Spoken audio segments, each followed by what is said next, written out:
Karena yang namanya emak kalau udah dihina langsung hantem be gitu ya. Yo, what's up, balik lagi bersama dengan gua Mail. Welcome to come back, this is my channel sobat. Gitu. Oke cuy, ya seperti biasa, gimana kabar lu hari ini? Semoga pada sehat-sehat selalu, semoga diberikan umur yang panjang, dan semoga apa yang disemogakan semoga tersemogakan ya. Balik lagi di konten FYP nih, kembali lagi di konten FYP di bagian yang ke-20 ya kalau nggak salah lah ya. Ya udah, nggak usah lama-lama nih, langsung aja ke video yang pertamanya nih, let's go. Orang kaya mah jaga kesehatan. Kenapa nih? Kalau orang kaya mah pagi-pagi lari-lari pagi di danau private. Tuh. Oh gitu, iya. Soalnya belum pernah kaya gitu, belum pernah ngerasain.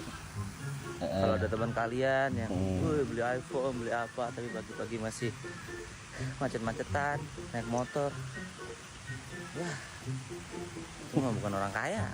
Oh gitu ya, emang iya, emang ciri khas orang kaya ngapain sih gitu? Emang harus kita ikutin? Ini kan nggak semuanya gitu, ya. Emang ya kayak begitu sih rata-rata ya. Ya udahlah, next. Waduh, gara-gara tidak mau dinaiki sapi ini malah membutuhkan orang yang menaikkan ke pagar pembatas. Ini kenceng banget suaranya, itu udah kayak nagih cicilan. Deng.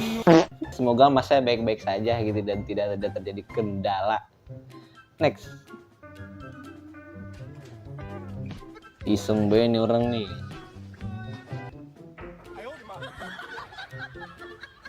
Jangan begitulah mas, lain kali gitu loh ya. Semoga aja yang kayak gini nggak kejadian di warga Konohaya. Soalnya kasihan gitu para housekeepingnya ataupun para staf hotelnya ataupun karyawan-karyawan hotelnya. Kalau misalkan ada orang iseng begini mah ya kan yang kena siapa ya? Ya karyawan hotelnya lah. Nggak boleh lah mas, lain kali ya. Next. Gak usah pura-pura kaya, Bener bang. pamer harta. Malu sama orang yang pura-pura miskin, dengerin omongan lu. Bener juga sih. Gue juga kadang gitu loh, minder kayak ngeliat. Sekarang gue nggak tahu ya, orang yang bener-bener kayak penampilannya jauh, nggak ada, misalnya penampilan itu ya biasa aja. Kalau gue malu sama orang begitu gitu loh. Dia tuh kayak nggak mau nampilin, buat apa juga gitu ditampilin. Malah justru yang pura-pura kayak itu, ya Allah, tahu sendirilah, teman-teman juga banyak kayak gitu. Tahu sih, cuman gue nemu dari lingkungan gue, tapi bukan teman gue, lebih ke orang yang lebih tua dikit dari gue lah, karena ya begitulah. Ada sih teman gue juga satu orang yang menurut gue penampilannya biasa aja, tapi pas ke rumah bapaknya, kan dia masih rumah sama bapaknya gitu, gede rumahnya anjing. Kadang gue malu gitu loh orang begitu. Dia bisa loh tampilan begitu, tapi tampilan apa adanya sebenarnya dia ada gitu. Next, sakit hati karena ibunya dihina lewat WhatsApp. Remaja ini bacok temen dengan celurit. Oke, bagus bang. Karena yang namanya emak kalau udah dihina langsung hantem be gitu ya. Gua respect dan salut gitu, muncrat lagi. Karena yang namanya orang tua udah dihina mah, masa ya kita diem baik gitu? Nggak boleh lah. Lain kali jangan begitu ya. Next, apa nih bagian 31? Aduh, chill. Pariwisata asal Tangerang jatuh ke dalam jurang. Kejadian ini terjadi di kawasan wisata Guci, Tegal. Menurut kabar yang beredar, bis itu dinyalakan karena beberapa penumpang sudah balik ke dalam bis. Sambil menunggu penumpang yang lain, si sopir keluar sebentar untuk mengobrol dengan panitia tur. Tahu-tahu ada bocil yang mainin rem tangan.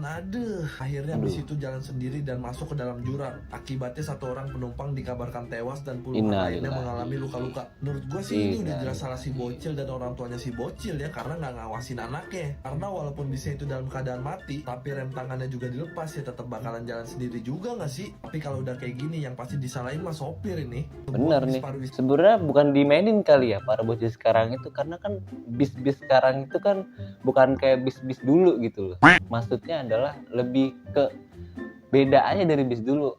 Bis sekarang itu ada yang namanya basur-basur gitu kan, yang apa namanya, suara klaksonnya bukan beda, maksudnya ada suaranya. Ya iya, klakson pasti ada suaranya.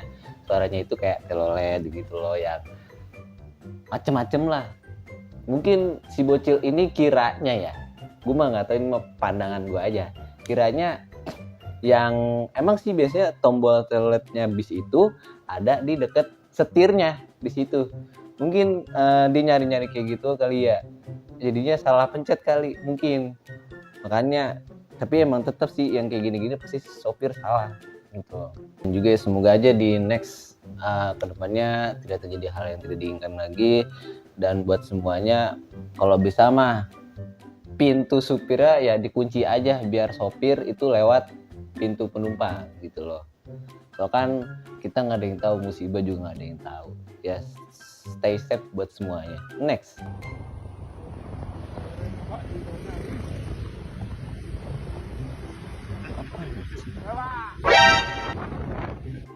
T-Rex beneran anjing. Next. Oh, balik lagi kayak gitu. Innalillahi. Ini kejadiannya boy. Coba kita ulangin lagi.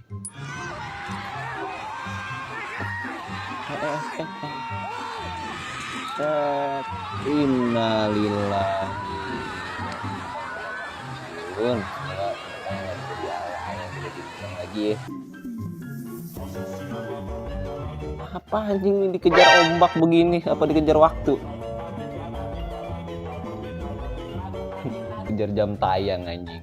Sekolah 12 tahun capek-capek udah dimarahin dan sebagainya, dapat ijazah.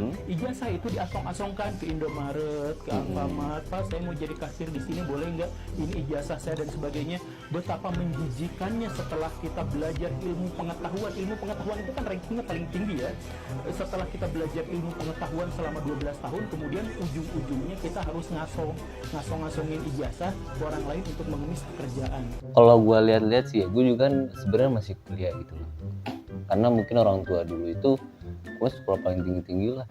Terus sekarang mau nggak harus penglihatan gue nih. Gue ini masih minim penglihatan gue, tapi yang gue lihat orang yang nggak sekolah aja bisa kaya buat sekarang. Asal lu punya keterampilan dan skill yang khusus. Nggak harus skill khusus lah. Intinya lu kreatif gitu loh.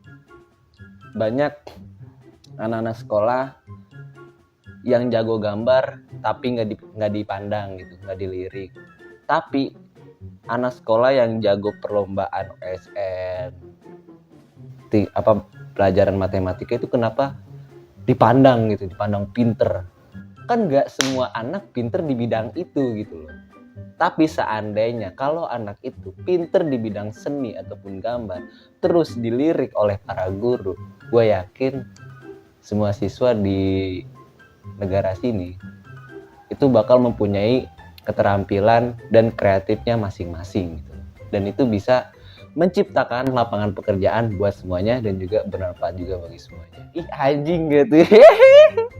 Pernah nggak sih ketipu sama penampilan laki-laki yang dari luarnya kelihatan alim, nikahnya ta'aruf, tapi ternyata punya hobi open BO?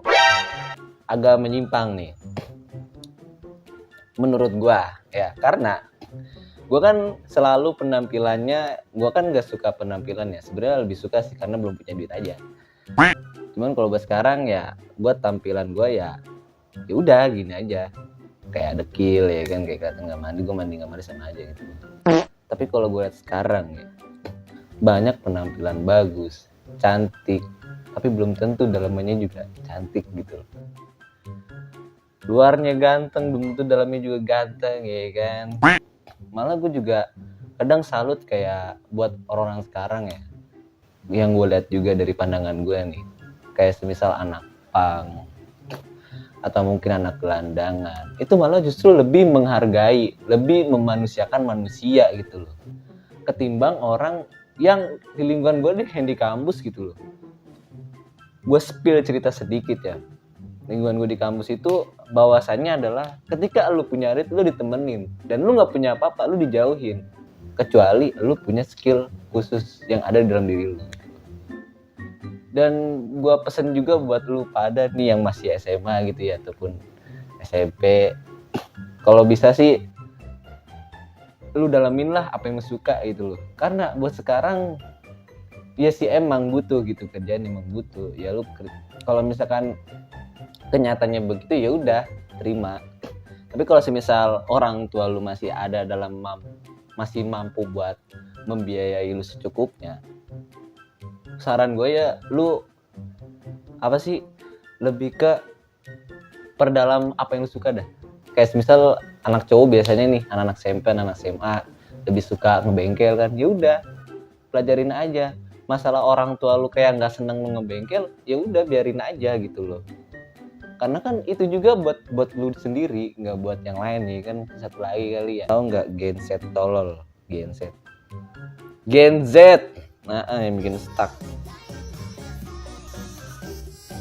Iri sama privilege orang lain, komplain mulu gerak kagak. Nah ini yang terjadi di lingkungan kampus gue gitu loh. Kayak gak seneng ngelihat orang yang lebih kaya dari dia, gak seneng ngelihat orang yang lebih pintar dari dia gitu loh. Terus juga apa namanya, komplain mulu, geraknya kagak ada gitu loh. Lebih ya tahu sendirilah, ya kan.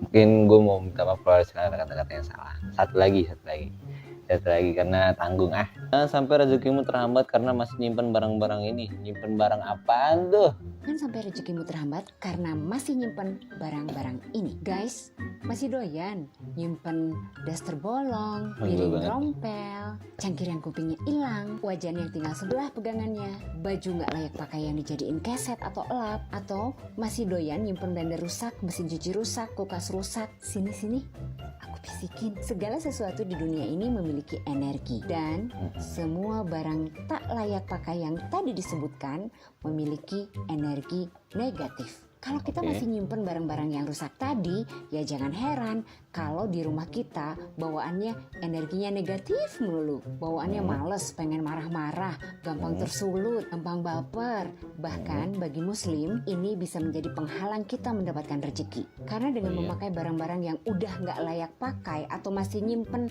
barang-barang rusak dan tidak memperbaikinya, itu adalah salah satu sebab kefakiran. Sang Maha Kuasa akan menganggap gini, kamu kok masih pakai barang-barang yang udah nggak layak pakai? Ya udah, saya juga nahan rezeki kamu. Habis, kamu nggak memantaskan diri sih. So, berbenah itu dimulai dari hal-hal receh, termasuk beberes barang yang udah nggak layak pakai atau yang udah rusak. Oh, di sini yang tadi ibu ceritakan gitu ya, gua agak setuju gitu, karena apa ya, realistis lah gitu loh. Lebih ke realistis, benar. Oh gitu ya Bu, makasih Bu ya atas sarannya gitu. Semoga bermanfaat juga bagi semuanya. Barang-barang, bapak gue dulu kayak gitu, kayak apa ya, koleksi barang lama dijual lagi lebih mahal gitu. Cuman kan butuh waktu berapa lama timbang jadi apa namanya, sampah ya kan. Tapi itu tergantung orang masing-masing. Kalau misalkan barang itu udah lama nih, terus jadiin apa, ya kan bisa gitu. Tapi kan kalau misalkan orangnya kayak gue bentukannya gitu loh, barang ini kayak udah gak kepake, buang. Itu gue masalah kayak gitu, masalah kayak bengkel mainan anak laki, gue kagak ada kreatifnya, lebih ke baik bacot aja gitu loh. Oke, terima kasih ya buat kalian yang sudah nonton video gue dari awal sampai ending. Gue mau minta maaf nih apabila ada perkataan yang kurang berkenan di hati teman-temanku, para sobat kecilnya. Udah capek banget. Oke, segitu aja untuk video gue kali ini. See you next time. Peace. Enjoy.